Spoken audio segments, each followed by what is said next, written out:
allons donc passer aux questions. Une première question posée sur Zoom qui concerne le handicap. Donc, de Julie.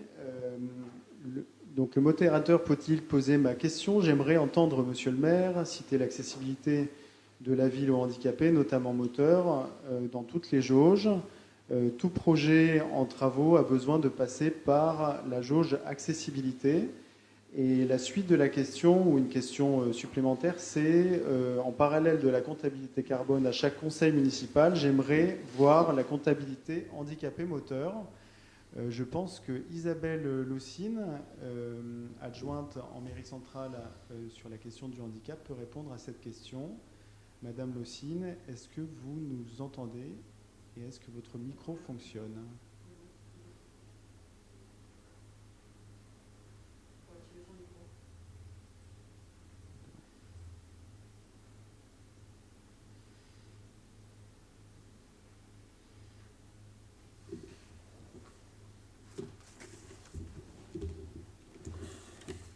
Madame Laussine.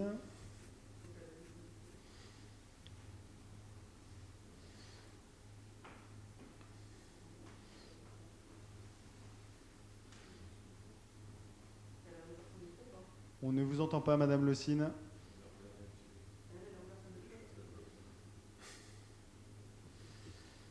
On ne vous entend toujours pas.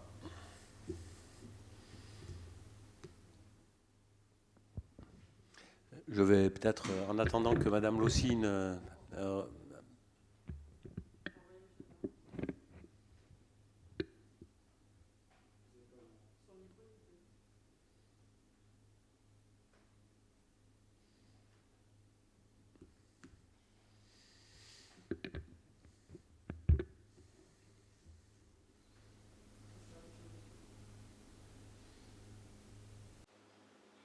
Madame Laussine, c'est à vous. Oui, vous m'entendez? Absolument, absolument. Oui. Ah, ok. Bonsoir à toutes et à tous. Par rapport, excusez-moi, la première question, donc il y avait deux questions. La première question concernait la prise en compte de l'accessibilité, si j'ai bien compris, dans tous les projets d'aménagement de l'espace public, c'est ça? Absolument, absolument. Oui, ok. Alors, il y a plusieurs choses. Effectivement, quand on mène un projet d'aménagement d'espace public, l'accessibilité doit être prise en compte, c'est une obligation réglementaire. Par rapport à des projets de requalification, il faut savoir que la ville travaille en lien avec la métropole. Ce qui veut dire qu'on doit donc travailler ensemble. Et comme l'a rappelé M. Perrin, ça n'est pas toujours évident. Bien sûr que cet aspect est pris en compte, en tout cas, il faut savoir qu'à la ville de Marseille, quand il y a un service handicap, des techniciens accessibilité qui sont sollicités à chaque fois que des travaux sont prévus et qui donnent évidemment leur avis sur tout un service ressources. Donc, on va évidemment tenir compte. Par rapport à la situation actuelle, il faut savoir que, en termes de voirie, on peut parler là d'occupation d'espace public. Il y a beaucoup de travail à faire. Le travail doit se faire avec la métropole pour que justement on prenne bien mieux en compte l'accessibilité. Je pense notamment dans des quartiers, ce qui est le cas des quartiers de la plaine, mais il y a beaucoup d'aménagements extérieurs, il y a beaucoup de terrasses. Et il faut effectivement absolument que les personnes toutes ces réduites n'aient pas peur, les personnes qui ont aussi des handicaps invisibles, qu'elles puissent se déplacer en toute liberté. Donc on peut parler d'aménagement, par exemple, des terrasses qui peuvent poser des soucis, mais pas que. Il y a aussi l'aménagement des trottoirs, il y a aussi des panneaux qui sont sur les trottoirs et qui peuvent gêner aussi la libre circulation des personnes à mobilité réduite. Donc c'est un vaste chantier, l'accessibilité. Sachez que moi je m'y attache, donc il y a des liens, plus que des liens, il y a des liens qui sont établis avec la métropole. Et maintenant il faut passer en phase opérationnelle, c'est-à-dire construire ensemble une programmation d'aménagement, voire de réaménagement quand des choses ont été mal dessus et quand les trottoirs sont implantés. Donc ça c'est un chantier énorme. On peut parler aussi de l'accessibilité des transports et plus particulièrement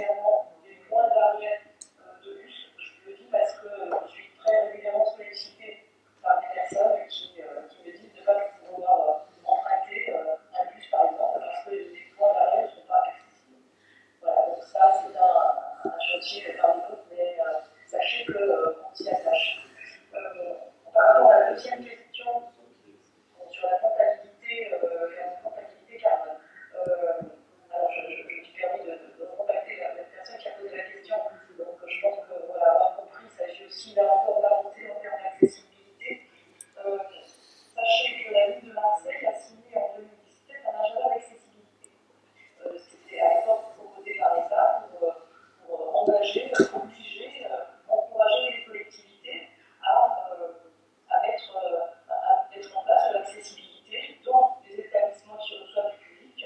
Donc là, il s'agit plus particulièrement des équipements municipaux, mais ça concerne notamment les bureaux, par exemple les bureaux de proximité, mais ça concerne aussi les piscines, les théâtres, enfin, tous les bâtiments qui sur lesquels je vais à Marseille.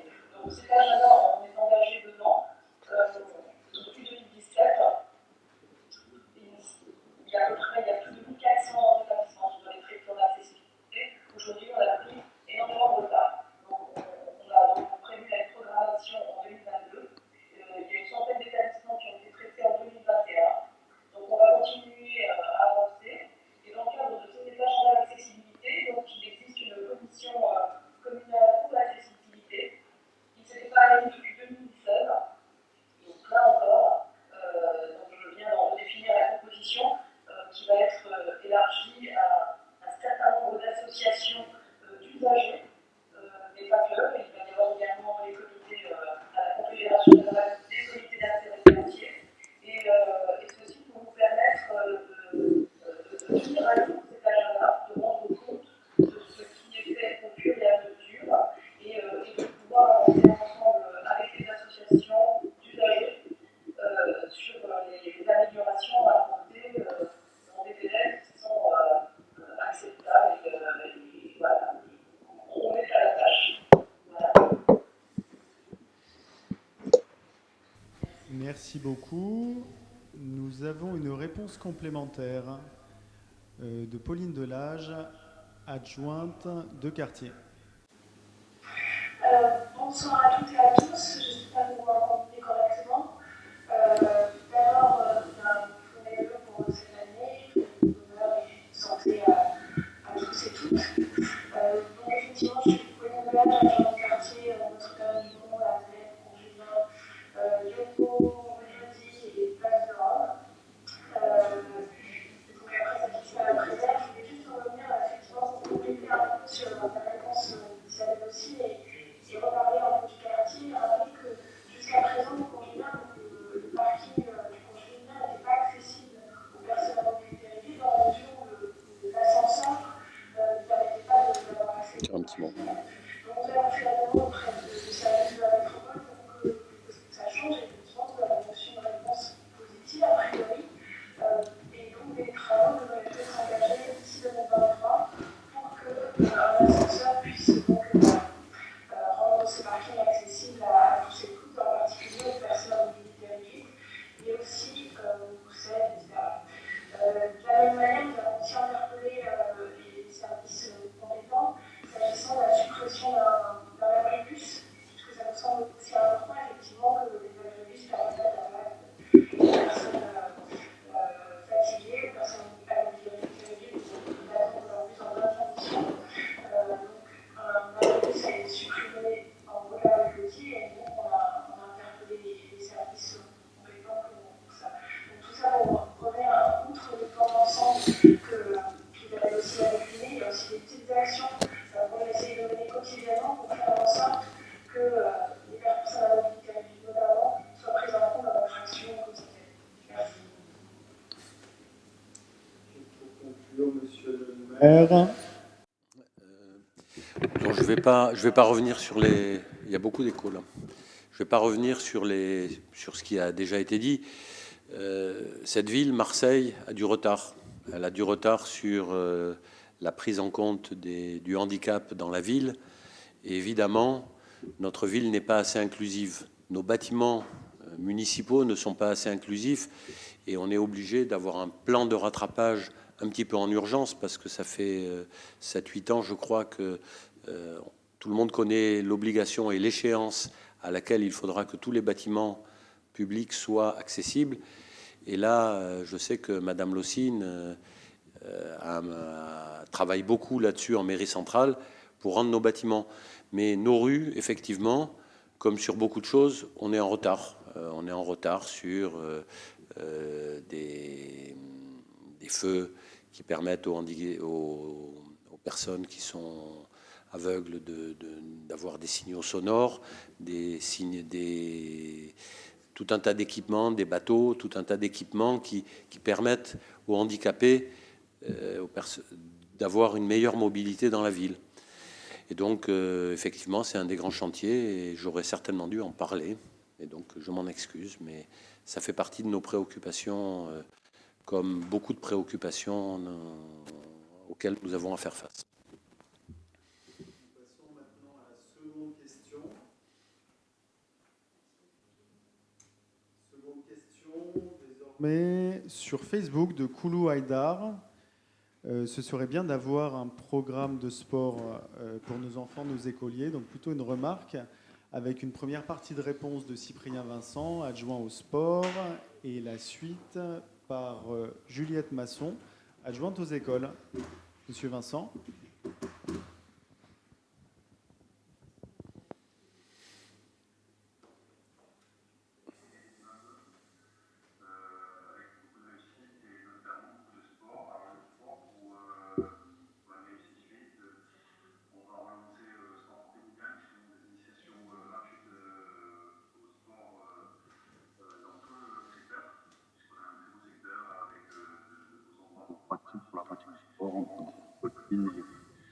Et aussi sur les plus gros et les plus beaux terrains de sport, entre Stade de l'Europe et le 9e, mais bon, pas que.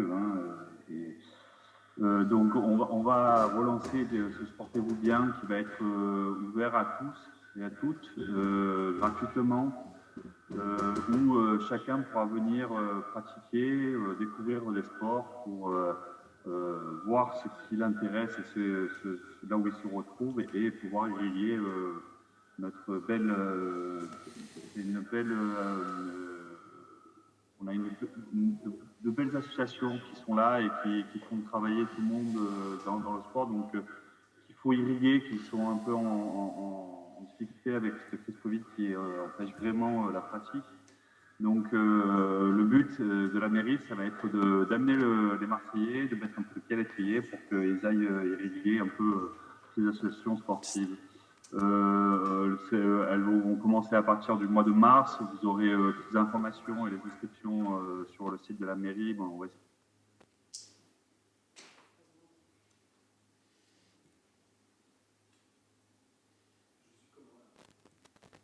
les informations pour les jeunes et aussi il y a toute une partie pour les moins jeunes, évidemment, puisque le Sportez-vous bien va être décliné sur des mois où on aura des thématiques qui seront, comme on a la côte, on pourra faire du sport nautique, on pourra aussi faire, il y a toute une partie de handisport, donc voilà, on ne dit pas les personnes à mobilité réduite, mais qui sont sportives, il ne faut pas l'oublier. On a aussi toute une partie sur le sport de street art, donc avec du hip-hop, mais aussi de la trotte, du skate, etc., qui seront pour un public jeune plutôt, et qui seront à chaque fin de mois ou tous les 2 mois, on fera un événement où tout le monde se retrouvera pour partager et ça, c'est ce que fait la mairie de ce secteur, mais elle accompagne aussi beaucoup les écoles et aussi les associations dans leur pratique. Et ça, je laisse la parole à Juliette, qui sera mieux placée que moi pour vous décrire. Bonsoir à toutes et tous. Vous m'entendez? C'est bon? À mon tour, je vous souhaite une très belle année. J'espère qu'elle va se poursuivre un peu plus facilement qu'elle n'a commencé, en particulier dans les écoles, parce que la situation est quand même compliquée. Donc la question du sport sur les écoles du 6e est très intéressante, car vous avez sûrement contact avec des enfants qui fréquentent des écoles, et vous avez dû vous rendre compte que les cours d'école dans le 6e arrondissement étaient quand même plutôt sous-dimensionnés. Donc c'est un vrai problème qui est difficile à résoudre parce qu'il n'y a pas trop d'extension possible. Je pense à l'école de la rue de Lodi, qui je pense est la plus petite cour des écoles marseillaises, Breteuil également. Enfin, ce sont des cours vraiment très compliqués à utiliser. Et évidemment, il y a quand même pas mal d'activités sportives qui se passent en extérieur, donc c'est un petit peu compliqué. Bon, moi, je voulais juste rappeler par rapport à la question précise de Facebook que le sport, au départ, c'est quand même, ça fait partie des programmes scolaires. Donc, en école élémentaire, il y a 3 heures de sport. par enfant. Et en maternelle, donc ça s'appelle pas du sport, hein, ça s'appelle agir, comprendre et expérimenter l'exercice physique. Donc c'est plutôt de la préparation. Donc ce sont des programmes éducation nationale et c'est donc aux enseignants de l'organiser. Alors effectivement, Cyprien l'a dit, hein, le Covid ne facilite pas les choses. Il existe 2 programmes très précis sur l'apprentissage de la nage, alors qui peut se faire dans le temps scolaire, mais aussi périscolaire ou extrascolaire dans les centres aérés, etc. Et un programme aussi savoir rouler à vélo. Donc ces 2 programmes sont censés permettre aux enfants d'arriver au collège, d'une part en sachant nager et d'autre part en sachant faire du vélo. Donc ce sont des programmes de l'État et l'État peut aider les collectivités locales à mettre en œuvre ces projets. Donc je sais que la mairie de Marseille, en tout cas sur le problème de la natation, hein, tout le monde a dû entendre, ça a suffisamment défrayé la chronique, le problème des piscines à Marseille, mais c'est un sujet sur lequel on travaille pour effectivement permettre aux enfants de répondre à cette demande. Moi, ce que je voulais vous dire très précisément, c'est qu'il y a quand même aussi d'autres dispositifs, donc qui ne sont peut-être pas connus des parents, parce que bon, la communication, encore une fois, le Covid a quand même un petit peu impacté la communication entre les familles et les enseignants, puisque les parents ont moins le droit de passer des moments dans les écoles. Il y a le biais de la Caisse des écoles. Donc, la Caisse des écoles, c'est, si vous voulez, c'est de l'argent qui est mis à la disposition des écoles pour faire des activités pédagogiques. Et par ce biais-là, les enseignants peuvent monter des projets et obtenir des subventions pour travailler en partenariat avec des associations bien sûr sportives, avec des clubs, etc. Et cette Caisse des écoles était un petit peu sous-utilisée jusqu'à présent, puisqu'elle était presque entièrement utilisée pour financer les transports en commun quand les enfants faisaient des sorties. Donc cette époque est terminée. Désormais, la Caisse des écoles a été augmentée, le budget par élève a été augmenté, et elle est vraiment consacrée à des projets pédagogiques en destination des enfants. Voilà, je vous remercie.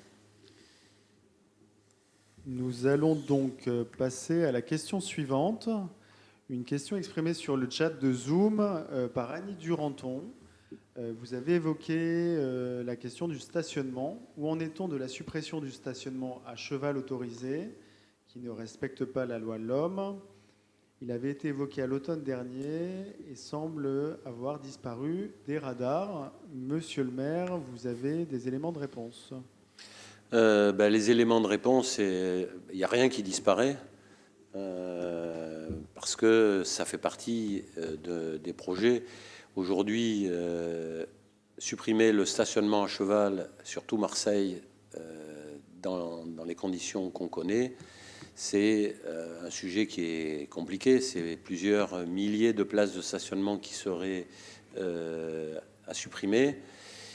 Dans une ville qui ne compte pas beaucoup de parking, dans une ville dans laquelle les mobilités les mobilités autres que celles de la voiture sont très insuffisantes. Donc aujourd'hui, c'est pas un projet pour lequel on renonce. Il y a un travail qui a été fait de recensement des premières rues où on pourrait réaliser cette interdiction. Ceci étant, il faut aussi savoir que réaliser l'interdiction, c'est aussi sécuriser et sanctuariser le trottoir par la pose de potelets. Et que là, effectivement, on dépend de la métropole. Et là encore, une fois de plus, c'est compliqué. Mais aujourd'hui, la sanctuarisation des trottoirs, bien sûr que ça reste un de nos projets et une de nos ambitions. J'ai eu l'occasion de le dire. Il faut que chaque usager dans l'espace public trouve sa place. Il faut que les voitures aient leur place, qu'elles restent sur la chaussée et sur les chaussées roulantes. Il faut que les piétons aient leur place dans un espace qui est protégé. Et donc, c'est tout un travail qui va se faire. Donc, évidemment qu'on n'a pas renoncé. On ne renonce pas sur ces sujets parce que c'est nécessaire. La voiture dans les centres-villes, c'est de la pollution, en plus de toutes les nuisances que ça peut apporter. Donc aujourd'hui, non, on ne renonce pas. Je pense que les premières rues qui seront piétonnisés, sur lesquels on récupérera les trottoirs, seront annoncés dans le courant de l'année 2022. Mais c'est un sujet qui est plus complexe. On ne peut pas se permettre de dire comme ça du jour au lendemain, toutes les rues sur lesquelles les voitures sont à cheval, elles deviennent exclusivement piétonnes. On ne saurait pas faire avec le stationnement pour l'enlever des trottoirs où iraient les voitures. Voilà. Donc aujourd'hui, c'est un sujet qui est un objectif, et qui va trouver des solutions et des avancements. Mais aujourd'hui, on n'est pas encore prêt à le réaliser. Et nous avons une réponse juste en complément, alors j'ai cru comprendre qu'on m'entendait pas bien sur Facebook, donc pour celles et ceux qui m'auraient pas entendu, je renouvelle mes vœux et j'espère qu'ils seront entendus cette fois-ci. En complément donc sur la question de la loi LOM, la loi sur l'orientation des mobilités, on a réalisé récemment avec les membres du comité des usagers et des usagères de la plaine et Arthur Richard, donc, qui coordonne toutes les activités, le travail autour de ce quartier, une déambulation pour repérer les espaces où seraient disposés des espaces de stationnement pour les 2 roues, donc en conformité avec la loi LOM. Et cette marche a été assez fructueuse dans la mesure où ça a permis notamment de rééquilibrer certaines des idées qu'on avait au début et notamment de rééquilibrer les espaces de parking entre les vélos et les motos. Et ça permettra à terme aussi de désencombrer les trottoirs et de faire en sorte que ce soit des trottoirs donc plus accessibles pour les piétons. Juste, c'est un peu à côté, mais malgré tout, je pense que c'est important de le rappeler. On travaille aussi sur ce quartier donc pour faire en sorte que le cours Julien soit piétonnisé. Donc, on travaille avec Audrey Gatian, l'adjointe en mairie centrale, sur cette question pour faire en sorte que ça puisse avoir lieu avec les services de la métropole. Voilà. Très bien, merci beaucoup. Nous passons à la question suivante exprimée sur le chat sur Zoom du CIQ Notre-Dame-du-Mont. Est-il prévu quelque chose en matière d'aménagement et de voirie pour la place Notre-Dame-du-Mont, rebouchage des trous, idem pour les problèmes liés au stationnement et accessibilité? Merci pour l'action déjà entreprise. Monsieur le maire. Je vais faire une réponse qui est toujours désagréable à faire parce que nous avons fait des demandes depuis maintenant, ça fait 1 an qu'on fait des demandes pour retaper un petit peu le cours Julien. Cours Julien, il y a des trous partout.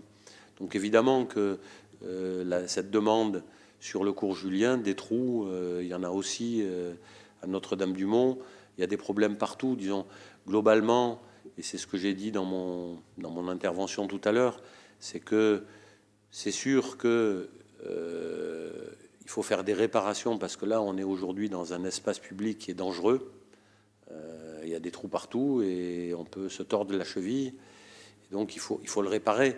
Mais il est évident que il faut regarder plus loin et se dire que de Notre-Dame-du-Mont à la place Paul Cézanne et au cours Julien, c'est l'ensemble de ce secteur qui a besoin d'un rafraîchissement, en plus que d'un rafraîchissement, d'une rénovation. Quand je vois la place Paul Cézanne qui est entièrement occupée par les voitures, alors que je trouve que c'est une des places les plus mignonnes, les plus sympas de Marseille, moi ça me fait de la peine, quoi. Disons, elle mérite mieux que d'être un parking avec une trentaine de voitures, alors qu'il y a de si beaux arbres et qu'il y aurait de quoi avoir un espace public magnifique. Donc oui, ça fait partie de nos projets de requalifier Notre-Dame-du-Mont, de requalifier la place Paul Cézanne, de requalifier le cours Julien. Et pour l'instant, on en est à faire des petits pas. Comme le rappelait Pauline Delage, la rue des Trois Rois, la piétonisation de la rue des Trois Rois, de la rue Poggioli et de la rue Estelle, ça fait plus d'1 an et demi qu'on l'a réclamé. On l'a réclamé en novembre 2020, c'est une de nos premières demandes. Et aujourd'hui, on apprend simplement que les études sont lancées et que ça sera une réalisation de 2023. Donc tout prend du temps, tout est compliqué. Les budgets de la ville de Marseille sont très restreints, mais ceux de la métropole ne le sont pas mieux.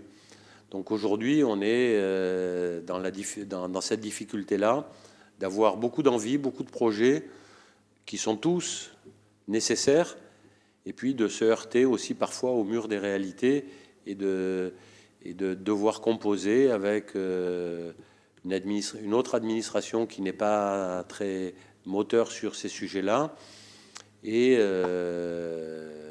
les attentes des habitants qui ne sont pas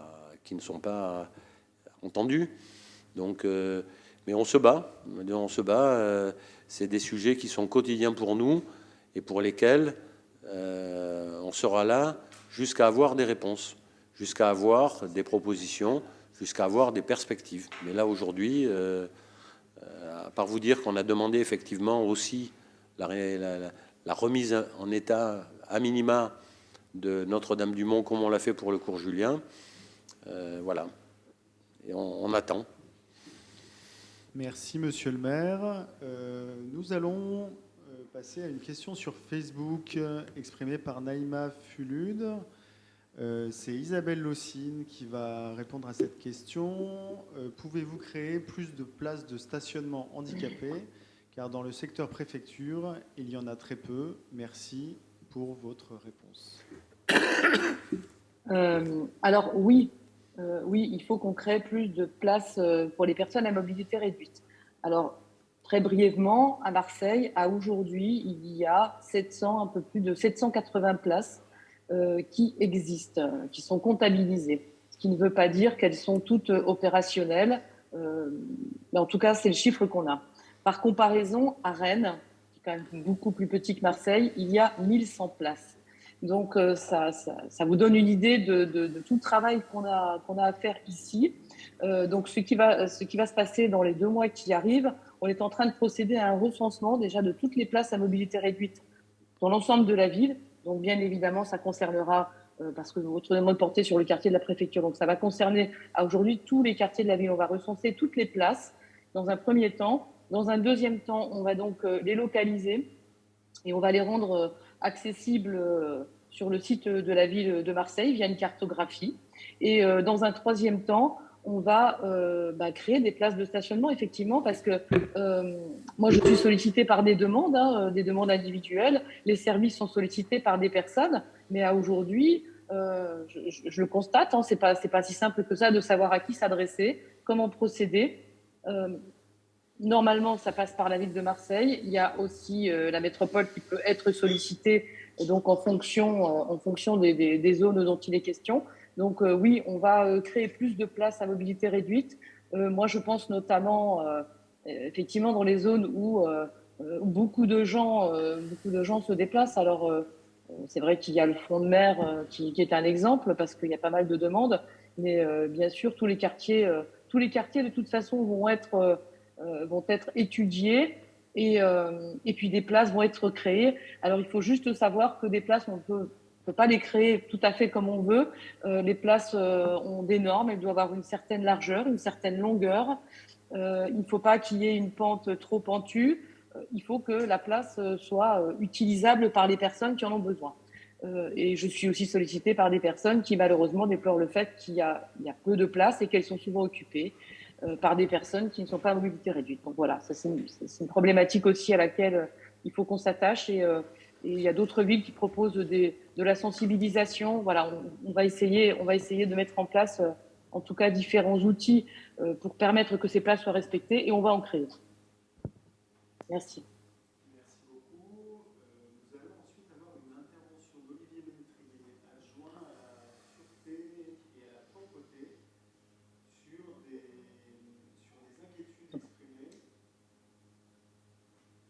Alors nous allons passer maintenant à une prise de parole d'Olivier Ménétrier pour répondre aux inquiétudes exprimées sur les grèves des poubelles. Donc Olivier Ménétrier est adjoint à la sûreté et à la propreté à la mairie de secteur. Monsieur Ménétrier, c'est à vous. Bonsoir à toutes et à tous, meilleurs vœux moi aussi pour tout le monde. En ce qui concerne la propreté, bien, les inquiétudes sont là et à juste raison. Avant le nouvel épisode de grève, comment dire, qui voit FO relancer la machine, de toute façon, ils étaient relativement débordés par les absences dues au Covid.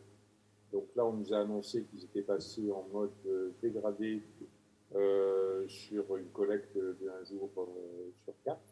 Alors un jour sur 4, dans certains quartiers, ça peut permettre, ça peut passer à peu près.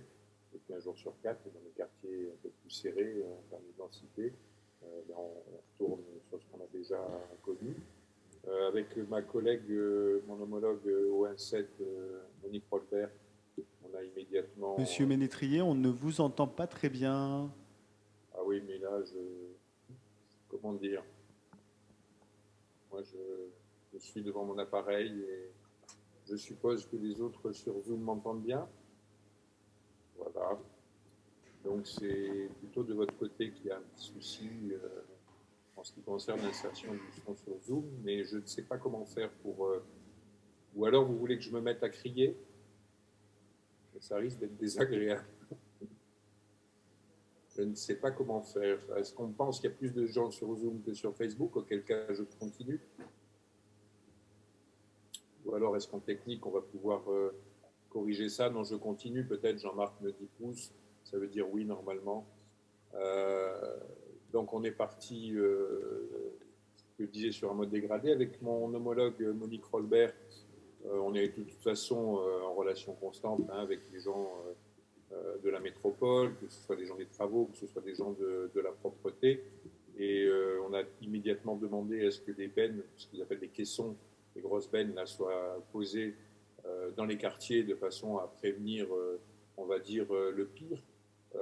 Donc là, je sais qu'il y en a déjà. En ce qui concerne le 6e, je ne vais pas vous parler des autres quartiers, parce que ça vous intéresserait moins, mais il y en a eu beaucoup. Il y a eu un gros effort de fait sur le premier, le 7e et le 4e. En ce qui concerne le 6e, il y en a déjà 3 d'installés qui vont l'être très prochainement, pardon, le 24, le 22 et le 22. Donc Notre-Dame-du-Mont, cours Pierre-Puget et place Castellane.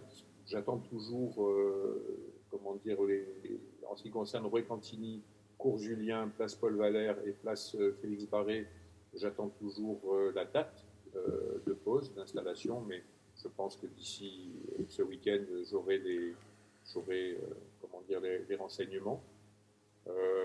Ce qui est sûr, c'est que je suis impuissant par rapport à cette problématique de grève. C'est une problématique qui nous dépasse largement. Ce que l'on peut faire en tant qu'individu, et là je parle à chacun des concitoyens dont je fais partie aussi, c'est de faire l'effort d'aller jusqu'à la grosse benne pour déposer sa poubelle lorsque les poubelles ne sortent plus. Il y a 2 jours, je sais que dans le 6e, il n'y a aucune benne à ordures ménagères, par exemple, qui est sortie. Donc déjà, quand on sait que certaines rues, c'est compliqué quand ça passe tous les jours.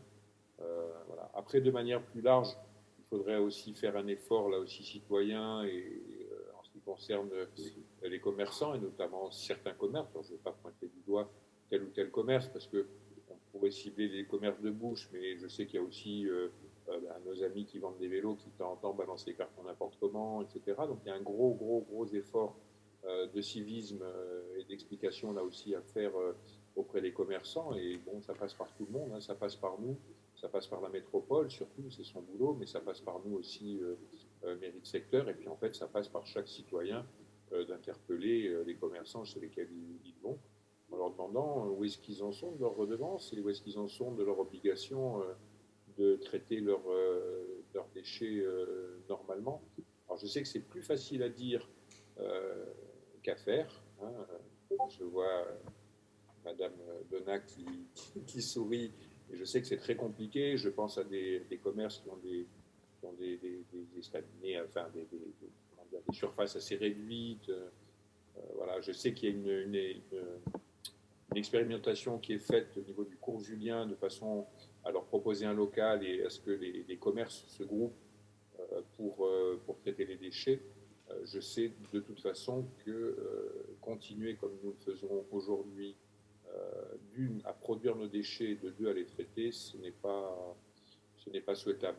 J'ai bien conscience que je ne réponds pas aux inquiétudes des personnes en disant cela, mais je pense que d'année en année, on va s'atteler à ce que ça soit tous les jours un peu mieux ou un peu moins pire que l'année dernière.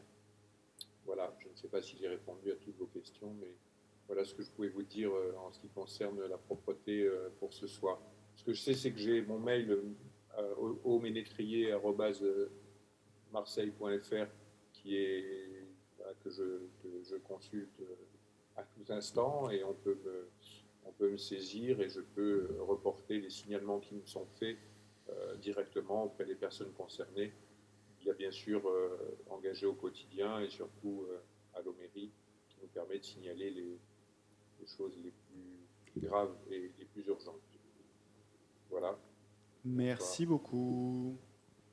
Merci beaucoup. Une question suivante exprimée sur Facebook relative aux logements sociaux. Monsieur le maire, je pense que vous pouvez nous donner des éléments. L'intervention, c'est des logements sociaux dans nos quartiers à des prix modérés à Caen. Une question de Koulou Haïdar. Si j'avais une bonne réponse, je la donnerais. Tout à l'heure, je parlais des chantiers qu'il fallait ouvrir et qu'il était nécessaire d'ouvrir. Le logement social, plus que tout autre, est un des chantiers à ouvrir. Monsieur Payan, le maire de Marseille, après avoir s'être engagé sur les écoles, a indiqué que l'année 2022 serait l'année de l'engagement de la mairie sur le logement. Parce que la deuxième grande cause à Marseille, après les écoles, c'est le logement, c'est l'habitat. Alors, on a d'une part de l'habitat insalubre, de l'habitat avec des marchands de sommeil dedans, et on a une production de logements sociaux qui est extrêmement faible. Le 6e arrondissement est un des arrondissements de Marseille dans lequel il y a le moins de logements sociaux. On est à 4,4 ou 4,5% de logements sociaux dans cet arrondissement. Et aujourd'hui, c'est un enjeu pour faire grimper la proportion de logements sociaux. Alors, on a là, actuellement, il y a l'élaboration du PLH. PLH, c'est, je dirais hélas, je ne devrais pas le dire, mais c'est la métropole qui en a la responsabilité. Et aujourd'hui, on se rend bien compte que dans le 6e arrondissement, le foncier disponible pour construire des opérations, il n'y en a pas tant que ça. Autant dans le 8e, dans le 9e, dans le 10e, dans tous ces arrondissements où il reste encore des terrains à bâtir, on peut imposer pour les nouvelles opérations de promotion immobilière un pourcentage de logements sociaux. Mais dans le centre-ville, pour construire des logements sociaux, il faut des terrains. Et aujourd'hui, il y en a pas, il y en a extrêmement peu des terrains. Alors après, il existe d'autres manières de fabriquer du logement social, qui est de faire ce qu'on appelle de l'acquisition-amélioration dans des immeubles anciens. Mais ça, c'est sous réserve que l'immeuble appartienne en totalité à un même propriétaire, de façon à ce qu'une société HLM puisse le racheter, le réhabiliter et le conventionner. Et ça, c'est des opérations, on va avoir les 5 logements par là, 10 par là, 8. Et donc, c'est un sujet extrêmement compliqué dans le 6e arrondissement, parce que c'est des démarches qui prennent du temps. Aujourd'hui, même si on décidait si on trouvait un terrain et si on décidait de construire des logements sociaux, ils ne seraient pas disponibles avant 4 ans, 5 ans, 6 ans. Il faut acheter le terrain, il faut faire le projet, il faut obtenir le permis de construire, il faut faire les appels d'offres. C'est 5 ans une opération. Donc aujourd'hui, promettre que dans quelques mois, quelques semaines, on va avoir plus de logement social, c'est pas vrai. On va pas avoir une offre en logement social qui va couvrir l'ensemble de la demande dont on a besoin à Marseille. Il faut rappeler à Marseille qu'il y a 45 000 demandes de logements sociaux non pourvus. Des gens qui attendent depuis 5 ans, 10 ans un logement social. Donc aujourd'hui, c'est un chantier. C'est un chantier de long terme, de la même manière que le chantier des écoles est un chantier de long terme, de la même manière que le chantier des mobilités est un chantier de long terme.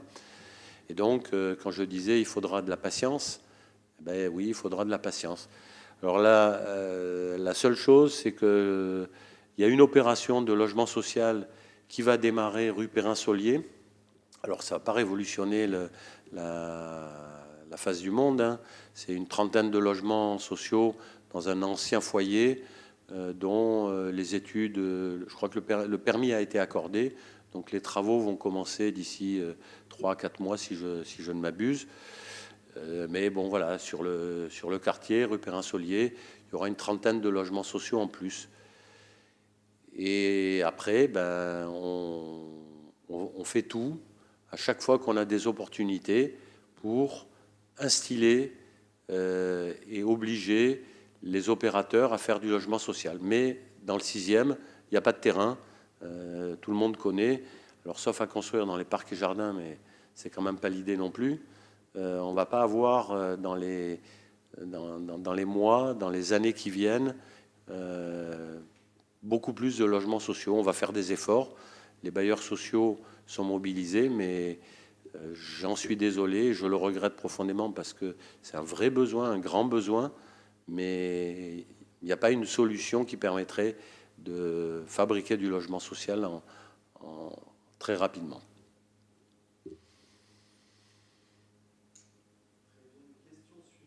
Pour Monsieur le maire, ou plutôt une remarque sur une demande de plus de rigueur vis-à-vis d'Enedis dans les réparations suite aux tranchées qui sont effectuées sur la voirie. Bon, c'est Enedis, mais ça peut être Gaz de France, ça peut être Numéricable, ça peut être...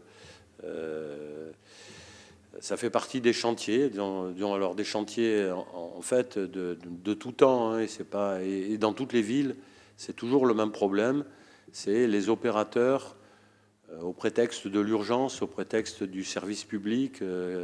Enedis, c'est l'électricité, donc ils disent ben voilà, nous on fait comme ça parce que c'est comme ça qu'on fait, et puis si vous voulez de l'électricité, ben, c'est à nos conditions, c'est pas... Alors bon, c'est des débats qui sont engagés, non pas par la ville, encore une fois, mais par la métropole, parce que c'est la métropole qui donne les autorisations aux concédés pour ouvrir les rues ou les trottoirs.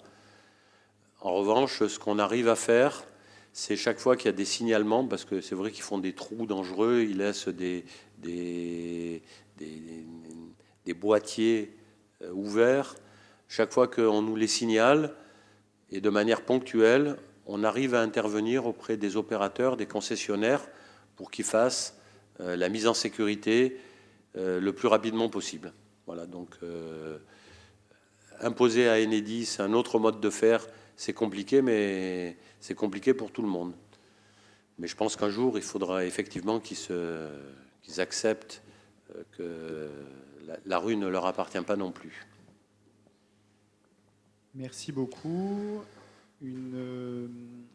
Un commentaire de Monsieur Merer sur Zoom. Merci de penser au stationnement des 2 roues, vélos et motorisés en forte croissance. Peut-être modifier des stationnements voitures en stationnement 2 roues. Madame Delage, adjointe de quartier, peut répondre à cette question, je pense. Oui, d'abord, merci pour tous les commentaires qui sont très constructifs et qui vont nous aider aussi à orienter notre travail quotidien, notamment sur les travaux, les travaux qui ont lieu en ce moment dans le quartier et qui parfois effectivement donnent l'air de ne pas être correctement terminés. Oui, je voudrais juste revenir là-dessus, sur ce point. Et encore une fois, c'est lié à la question de l'application de la loi LOM, donc sur l'orientation des mobilités. Et donc, à l'issue d'une marche que nous avons faite donc avec le comité des usagers et des usagères de la Plaine, qui en fait embrasse les usagers et usagères de la butte plus que de la Plaine uniquement. Effectivement, on a bien pris en compte certaines des remarques qui avaient été faites, et notamment la disproportion qu'il pouvait y avoir entre des places de stationnement pour les vélos et le manque assez important de stationnement pour les motos, alors même qu'on voit effectivement qu'il y a beaucoup de motos ou de scooters qui sont garés sur les trottoirs dans le quartier. Donc on a pris en compte ces remarques pour modifier un peu les propositions qui avaient été formulées et rééquilibrer un peu et faire en sorte qu'il y ait plus de parking pour les motos et les scooters, et donc désengorger encore une fois les trottoirs du quartier. Donc, encore une fois, merci pour ces remarques. Les retours que vous nous faites quotidiennement nous permettent, et même si parfois vous pouvez manifester une certaine lassitude face à la lenteur de l'action municipale, je tiens à rappeler quand même qu'effectivement, on essaye de prendre en compte vos retours, vos commentaires, et de les mettre en œuvre le plus rapidement possible. Donc, merci encore. Adjointe. Passons maintenant au commentaire suivant, à la question suivante sur Zoom de Violaine. Le cours Lyoto est passé à 2 fois une voie et pourtant les véhicules se garent encore en double fil. Cela est très problématique. Y a-t-il une action? Monsieur le maire, je pense que vous avez quelques mots à dire sur cela. Alors là, j'ai des chiffres. Alors pour la sécurité par arrondissement, il y a un truc qui s'appelle le CSA, Conseil de sécurité d'arrondissement, et dans lequel sont réunis les CIQ, la mairie, la préfecture, la police nationale, la police municipale, bon, tout un tas de gens. Et quand on est arrivé, on constatait que des verbalisations, il n'y en avait pas beaucoup. Et donc, parmi les changements d'organisation auxquels on s'est attelé, c'était de remettre une police dans la rue pour faire des verbalisations. Donc là, j'ai un retour. Alors bon, ça ne va pas changer, il faudra du temps et des PV. J'ai un retour du CSA du 6e qui s'est tenu donc le 2022, donc le 7 janvier 2022, qui faisait état: verbalisation rue de Rome, 61 PV, rue de Lodi, 20, boulevard Baille, 10, 3 frères Barthélemy, 12, cours Lyoto, 75, cours Julien. Alors là, c'est la problématique des livraisons et des camions, 62 PV établis sur les 15 derniers jours. La Plaine, 22 verbalisations sur les aires de livraison. Bon,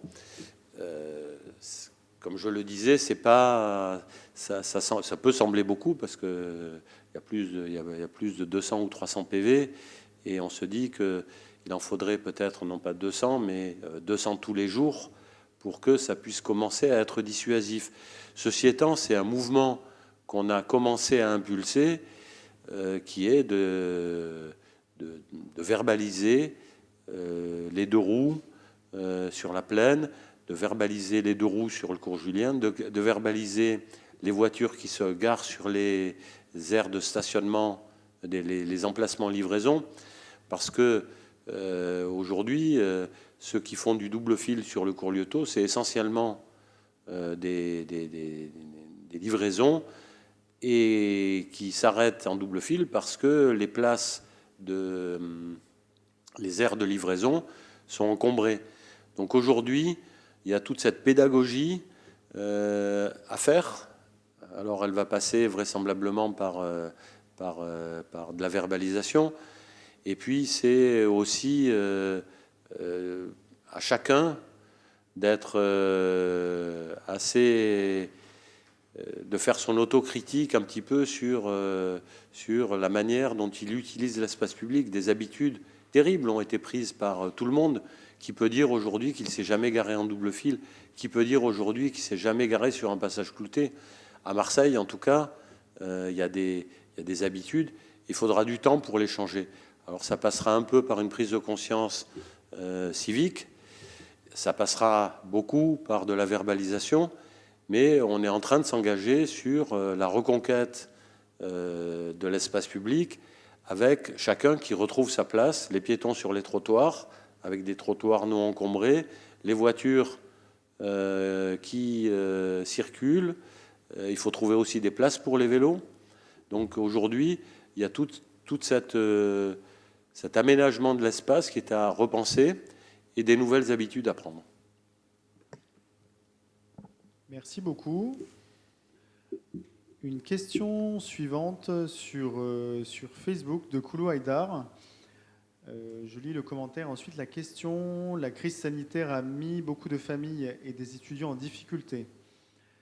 Durant l'année précédente, votre équipe a mis en place des collectes alimentaires qui a permis d'aider des familles et des étudiants d'ailleurs. Je vous remercie infiniment. Une pensée à Lourdes Mounien qui a fait un travail formidable sur cela.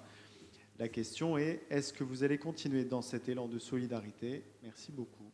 Monsieur Lourdes Mounien, conseiller d'arrondissement délégué à la solidarité. Vous m'entendez? Ça va? Absolument. Très bien. Bon, tout d'abord, hein, bonne et heureuse année à tout le monde. Hein. Alors oui, effectivement, avec la crise, voilà, ça a été dramatique et nous, on s'est très vite saisi des problèmes que les gens rencontraient lors de cette crise. Donc on a monté une cellule de crise assez rapidement et une de nos premières actions a été effectivement les collectes solidaires. Alors ces collectes solidaires, elles ont été mises en place à la mairie, mais il faut surtout bien préciser qu'elles ont été faites aussi en collaboration avec des associations, donc l'association des citoyens et citoyennes du 6-8 qui nous ont beaucoup aidés. On a redistribué ces colis alimentaires à des familles, des associations aussi qui font des maraudes. Donc comme ça, on a pu aider des milliers de personnes. Hein. C'était vraiment une très grosse opération. Et pour l'année 2022, effectivement, on va continuer cette opération. Alors l'idée, c'est un peu plus de la structurer, c'est-à-dire qu'on va faire appel là, à une association qui pourra le faire tous les week-ends. On voudrait voilà, un peu plus structurer ça pour que ce soit vraiment une opération qui perdure dans le temps, toute l'année et bien au-delà.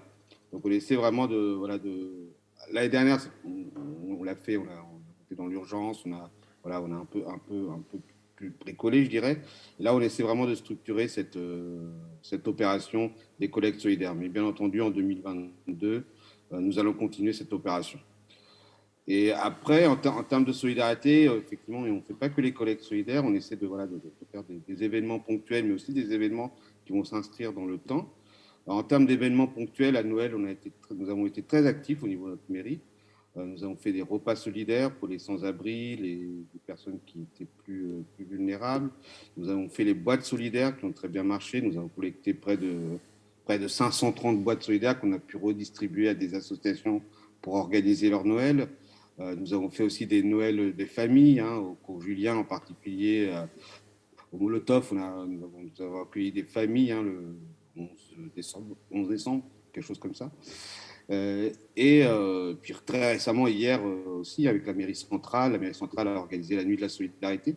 Donc c'est un événement qui a été très fortement suivi par des bénévoles, qui a impliqué beaucoup de bénévoles. Donc la solidarité, voilà, on va continuer en 2022, on va amplifier les actions. Et concernant plus notre secteur, donc je vous ai parlé des collectes solidaires hein, qui vont être faites et qui vont se poursuivre. Mais on va aussi mettre en place, et ça y est, c'est officiel, à partir du 1er février, avec ma collègue Alexandra D'Agostino, un accueil social d'orientation. C'est-à-dire des personnes qui auront besoin, qui se poseront des questions administratives, hein, parce qu'effectivement, l'administration, ça peut être compliqué. Il y a des personnes qui peuvent rencontrer des problèmes hein, pour de logement. Les problèmes sont larges et nombreux. Donc, nous allons mettre en place dans nos CMA, donc il y aura une permanence au CMA Lévis. Nous allons mettre en place donc, cet accueil social et d'orientation, qui sera assuré par un travailleur social qui est qualifié dans ce domaine. Et donc, c'est des choses qui vont commencer dès le 1er février. Et en termes de solidarité, effectivement, on réfléchit à d'autres événements sur l'année. Comme je vous ai dit, la solidarité, c'est tout le temps et on essaie d'être assez innovant et d'être sur le front de la solidarité sur toute l'année et tout le temps, pour tout le monde, pour tous et toutes.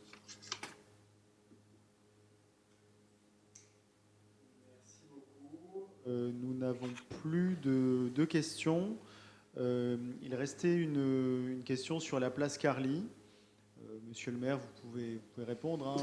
Oui, alors la place Carly, elle n'est pas dans le 6-8, elle n'est pas dans le 6e. Elle est dans le 1er arrondissement. Et bon, on travaille avec Madame Camard, la maire du 1-7, en bonne intelligence. Et bon, je lui ferai part de cette demande. Avant de terminer, par rapport à... Je voudrais faire un dernier mot quand même par rapport aux vœux qu'on a déjà réalisés sur d'autres secteurs de la ville. Il y a beaucoup de différences dans les questions qui ont été posées, dans la nature des questions qui ont été posées.